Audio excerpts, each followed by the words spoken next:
నమస్తే, నేను మీ కౌశిక్. ఈరోజు ఈ వీడియోలో మీరే కనుక బ్యాంక్ వెళ్ళి ఎఫ్డి చేసుకుందాం అనుకున్నట్లయితే, అనగా మీ డబ్బుని ఫిక్స్డ్ డిపాజిట్ చేసుకుందాం అనుకున్నట్లయితే ఏ బ్యాంకులో ప్రస్తుతం వడ్డీ ఎక్కువ ఉంది, ఇవన్నీ నేనైతే చెప్తా. సో ఈ వీడియోని లాస్ట్ వరకు చూడండి. ఈ వీడియోలో భాగంగా టాప్ 5 బ్యాంక్ ఎఫ్డీస్, అనగా నేను బ్యాంక్ వెళ్ళి ఎఫ్డి చేద్దాం అనుకున్నట్లయితే ఏ బ్యాంకులో వడ్డీ ఎక్కువ ఉంది. అదేవిధంగా top 5 senior citizen bank FDs, అనగా మీ ఏజ్ అన్నది 60 కన్నా ఎక్కువ ఉంటే మీరు ఏ బ్యాంకులో డిపాజిట్ చేస్తే బెటర్. అదేవిధంగా టాప్ 5 ట్యాక్స్ సేవింగ్ ఎఫ్డీస్, మీరు కనుక ట్యాక్స్ని ఆదా చేసుకుందాం అనుకున్నట్లయితే ఏ బ్యాంకులో డిపాజిట్ చేస్తే బెటర్. అదేవిధంగా పోస్ట్ ఆఫీస్ ఎఫ్డి వడ్డీ రేట్లు ఎలా ఉన్నాయి, ఇదంతా ఈ వీడియోలో డిస్కస్ చేద్దాం. ఓకేనా? డైరెక్ట్గా టాప్ 5 బ్యాంక్ ఎఫ్డీస్. ఇప్పుడు ఎఫ్డీలో ఖచ్చితంగా టెన్యూర్ ఉంటుంది. 1 ఇయర్, 2 ఇయర్స్, 3 ఇయర్స్, 5 ఇయర్స్, ఆ విధంగా టెన్యూర్ ఉంటుంది. ముందుగా మీరే కనుక 1 ఇయర్ ఎఫ్డి, అనగా ఒకేసారి బ్యాంక్ వెళ్ళి మీ డబ్బుని డిపాజిట్ చేస్తారు. 1 ఇయర్ తర్వాత అసలు ప్లస్ వడ్డీ వెనకిస్తారు. ఆ విధంగా 1 ఇయర్ ఎఫ్డి చేసుకుందాం అనుకున్నట్లయితే ఏ బ్యాంక్లో వడ్డీ ఎక్కువ ఉందంటే ఇండస్ఇండ్ బ్యాంక్. ఇండస్ఇండ్ బ్యాంక్లో వడ్డీ ఎక్కువ ఉంది. ఎంత? 7.5%. అది కూడా కాంపౌండెడ్ క్వార్టర్లీ, కాంపౌండ్ వడ్డీ. ఓకేనా? నార్మల్ వడ్డీ కాదు, కాంపౌండ్ వడ్డీ. ఆ వడ్డీ కూడా ఎవ్రీ క్వార్టర్ కాంపౌండ్ అవుతూ ఉంటుంది. మీరు కనుక 10,000 డిపాజిట్ చేస్తే 1 ఇయర్ తర్వాత 10,771గా అవుతుంది, అనగా 771 వడ్డీ. Next one Bandhan bank, 7.25. ఓకేనా? 10,000 డిపాజిట్ చేస్తే 1 ఇయర్ తర్వాత 10,745 అయ్యి మీ చేతికి వస్తుంది ఆ డబ్బు. అదేవిధంగా DCB bank 7.25, Jammu and Kashmir bank 7.25, yes bank 7.25. ఈ విధంగా వడ్డీ ఉంది. Next one 2 years.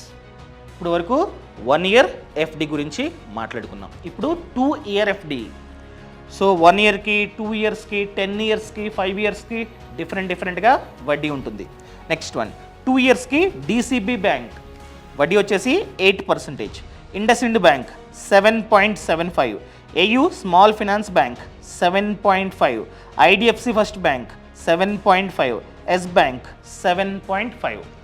సో మీరే కనుక 2 ఇయర్స్కి ప్లాన్ చేస్తున్నట్లయితే నన్ను అడిగినట్లయితే డిసిబి బ్యాంక్ బాగుంది. 8%, 10,000 డిపాజిట్ చేస్తే 2 ఇయర్స్ తర్వాత మీకైతే 11,717 రూపీస్ వస్తాయి. అర్థమైందా? ఇప్పుడు 3 years. AU small finance bank 8%.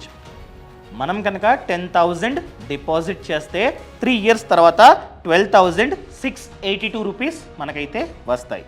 Next one IndusInd bank 7.75, DCB bank 7.6, IDFC first bank 7.5, union bank of India 7.3. ఈ విధంగా వడ్డీ ఉంది. Next one 5 years. మీరు కనుక 5 ఇయర్స్కి ప్లాన్ చేస్తున్నట్లయితే DCB bank 7.6, IndusInd bank 7.5, AU small finance bank 7.2, axis bank 7, HDFC bank 7. ఓకేనా? Highest DCB bank 7.6. మీరే కనుక ఎగ్జాంపుల్గా 10,000 డిపాజిట్ చేస్తే 5 ఇయర్స్ తర్వాత 14,571 రూపీస్ మనకైతే వస్తాయి. ఇది జనరల్ పబ్లిక్కి. అర్థమైంది కదా? సో 1 ఇయర్కి అయితే ఇండస్ఇండ్ బ్యాంకు హైయెస్ట్ 7.5, 2 ఇయర్స్కి డిసిబి బ్యాంకు హైయెస్ట్ 8, అదే 3 ఇయర్స్కి ఏయూ స్మాల్ ఫినాన్స్ బ్యాంకు 8%, 5 ఇయర్స్కి డిసిబి బ్యాంకు 7.6. ఓకేనా? Next one senior citizen FD. ఎవరి ఏజ్ అయితే 60 కన్నా ఎక్కువ ఉందో వాళ్ళకి ఖచ్చితంగా ఎక్కువగా వడ్డీ వస్తూ ఉంటుంది. ఫస్ట్ వన్ 1 ఇయర్కి అయితే ఇండస్ఇండ్ బ్యాంకు హైయెస్ట్ 8%, 10,000 డిపాజిట్ చేస్తే 10,824 రూపీస్ వస్తాయి 1 ఇయర్ తర్వాత. అదే Bandhan bank 7.75, DCB bank 7.75, Jammu and Kashmir 7.75, Kotak Mahindra bank 7.5. ఈ విధంగా వడ్డీ రేట్లు ఉన్నాయి. ఇంకా 2 ఇయర్స్. సీనియర్ సిటిజన్స్ కనుక 2 ఇయర్ ఎఫ్డి చేసుకుందాం అనుకున్నట్లయితే డిసిబి బ్యాంక్లో 8.5, ఓకేనా. అదే ఇండస్ఇండ్ బ్యాంక్లో 8.25, యాక్సిస్ బ్యాంక్లో 8.01, ఏయూ స్మాల్ ఫైనాన్స్ బ్యాంక్లో 8%, ఐడిఎఫ్సి ఫస్ట్ బ్యాంక్లో 8%. ఈ విధంగా వడ్డీలు ఉన్నాయి. అదే 3 years first one AU small finance bank 8.5 plan చేసుకోండి. అదే IndusInd bank 8.25, DCB bank 8.1, IDFC first bank 8, Bandhan bank 7.75. ఈ విధంగా వడ్డీ రేట్లు ఉన్నాయి. అదే మీరే కనుక సీనియర్ సిటిజన్ అయ్యి ఉండి 5 ఇయర్ ఎఫ్డి చేసుకుందాం అనుకున్నట్లయితే DCB bank 8.1, axis 7.75, IndusInd 7.75, AU small finance bank 7.7, RBL bank 7.5. ఆ విధంగా వడ్డీ రేట్లు ఉన్నాయి. ఇప్పుడు మనకైపోయింది, జనరల్ అయిపోయింది, సీనియర్ సిటిజన్ అయిపోయింది. మూడోది, మీరు కనుక ట్యాక్స్ని ఆదా చేసుకుందాం అనుకున్నట్లయితే వీటిలో పెట్టుబడి పెట్టండి.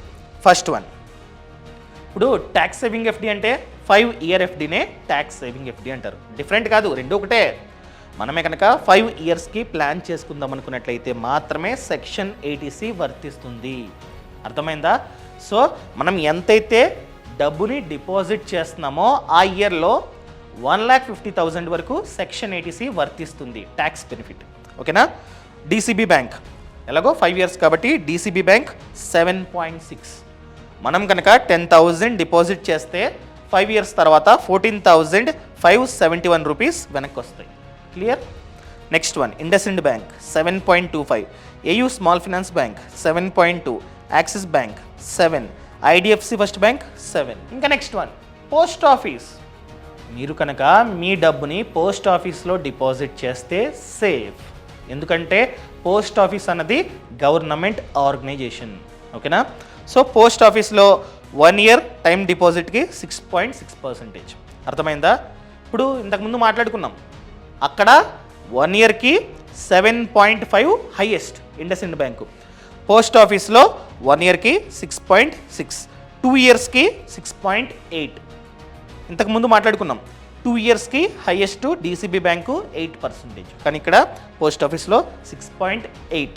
అదేవిధంగా 3 ఇయర్స్కి 6.9, 5 ఇయర్స్కి 7%.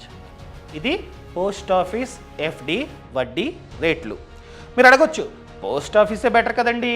ఇప్పుడు కొన్ని బ్యాంక్స్ చెప్పారు, మీరు సరిగ్గా వినలే. డిసిబి బ్యాంక్ అంట, ఏవేవో ఉన్నాయి, ఏయూ స్మాల్ ఫైనాన్స్ బ్యాంక్ అంట, ఇంకా కొన్ని ఉన్నాయి. ఇవన్నీ స్మాల్ ఫైనాన్స్ బ్యాంకులు కదా, అంత సేఫ్ కాదు కదా అనుకోవచ్చు. మనం కనుక 5 lakh కన్నా తక్కువ డబ్బుని డిపాజిట్ చేస్తున్నట్లయితే ఫైన్, నో ప్రాబ్లం. ఎందుకంటే ఆర్బీఐ మనకైతే ఇన్సూరెన్స్ని ప్రొవైడ్ చేస్తుంది. ఎంతవరకు? 5 lakh వరకు మనకైతే ఇన్సూరెన్స్ని ప్రొవైడ్ చేస్తుంది, డిఐసిజిసి, ఓకేనా. సో 5 lakh వరకు ఎటువంటి బాధ లేదు. ఫర్ ఎగ్జాంపుల్ మీరు 4 lakh డిపాజిట్ చేశారు, అసలు వడ్డీ అంతా కలిపి 5 lakh అయింది. సో 5 lakh వెనక్కి వస్తాయి. రేపొద్దున్న ఆ స్మాల్ ఫైనాన్స్ బ్యాంక్ అన్నది దివాలా తీసినట్లయితే ఆర్బీఐ మనకైతే ఇన్సూరెన్స్ని ప్రొవైడ్ చేస్తుంది. ఒకవేళ మీ వద్ద 15 lakhs ఉన్నాయి, అలాంటప్పుడు 4 lakh ఈ బ్యాంక్, 4 lakh, 4 lakh, 4 lakh, ఆ విధంగా ప్లాన్ చేసుకోండి. రేపొద్దున్న దివాలా తీసినా కూడా 5 lakhs వరకు వెనక్కి అయితే వస్తాయి. సో ఇదన్నమాట మ్యాటర్. అదేవిధంగా మన యాప్ ఉంది, ఫ్రీడమ్ యాప్. ఈ ఫ్రీడమ్ యాప్లో ప్రతి ఒక్క ఇన్వెస్ట్మెంట్ పైన కోర్స్ ఉంది. అర్థమైందా? ఫ్రీడమ్ యాప్లో ప్రతి ఒక్క ఇన్వెస్ట్మెంట్ ఆప్షన్ పైన కోర్స్ ఉంది. ఫర్ ఎగ్జాంపుల్ మీరు పీపీఎఫ్లో మీ డబ్బుని డిపాజిట్ చేద్దాం అనుకుంటున్నారు, course. Mutual funds course, stock market course. So అది కూడా ఇప్పుడు కొత్త ఫీచర్. ఏ కోర్స్ అయితే తీసుకుందాం అనుకుంటున్నారో ఆ కోర్స్కి మాత్రమే డబ్బులు కట్టండి, సబ్స్క్రిప్షన్, ఓకేనా. ఫర్ ఎగ్జాంపుల్ నేను ఫ్రీడమ్ యాప్ని ఓపెన్ చేస్తున్నా, క్లిక్ చేశాను. ఇది ఫ్రీడమ్ యాప్. సో ఫ్రీడమ్ యాప్లో టోటల్గా 1000 కోర్సులు ఉన్నాయి, ఓకేనా. చూడండి, ముఖ్యంగా ఫార్మింగు, బిజినెస్, ఫినాన్స్ని క్లిక్ చేసా. ఇవన్నీ ఫినాన్స్ కోర్సెస్. చూడండి, real estate course, term insurance, RD, car loan, fixed deposit, health insurance, gold loan, PMVVY, అదేవిధంగా ఎన్పిఎస్ కోర్సు, ఇలా ఎన్నో కోర్సులు ఉన్నాయి.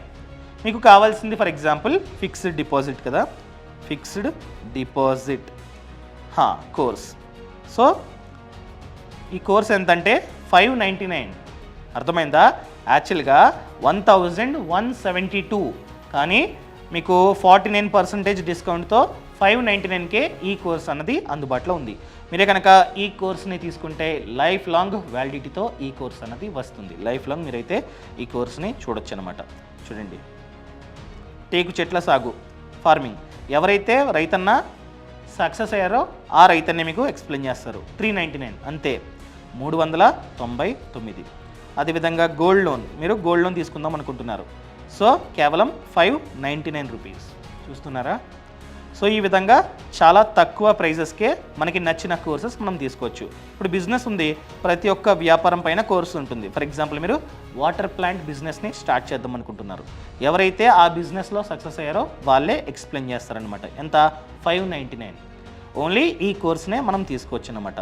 ఒక్కొక్క కోర్సు లైక్ 10 hours డిపెండ్స్ అనమాట. ఫర్ ఎగ్జాంపుల్ టైలరింగ్, మీరు టైలరింగ్ని నేర్చుకుందాం అనుకుంటున్నారు, ఈ కోర్స్ అన్నది ఏకంగా 10 minutes, 18, 34, 14 ఎన్ని ఇలా 7 hours అయితే ఈ కోర్స్ ఉందన్నమాట. సో ఇప్పుడే ఫ్రీడమ్ యాప్ని డౌన్లోడ్ చేసుకోండి. ఫ్రీడమ్ యాప్ లింక్ అన్నది పక్కన కామెంట్స్లోను, అదేవిధంగా కింద డిస్క్రిప్షన్లోని లింక్ ఉంది. సో డౌన్లోడ్ చేసుకొని మీకు నచ్చిన కోర్స్కి మాత్రమే సబ్స్క్రిప్షన్ తీసుకోండి, ఓకేనా? సో ఇప్పుడే ఫ్రీడమ్ యాప్ని డౌన్లోడ్ చేసుకోండి. అండ్ ఇంకొకటి అండి, ఈ ఛానల్ని చాలామంది సబ్స్క్రైబ్ చేసుకోవట్లా, జస్ట్ చూస్తున్నారంతే. దయచేసి ఈ ఛానల్ని సబ్స్క్రైబ్ చేసుకోండి. Thank you so much. Thanks for watching. జై హింద్.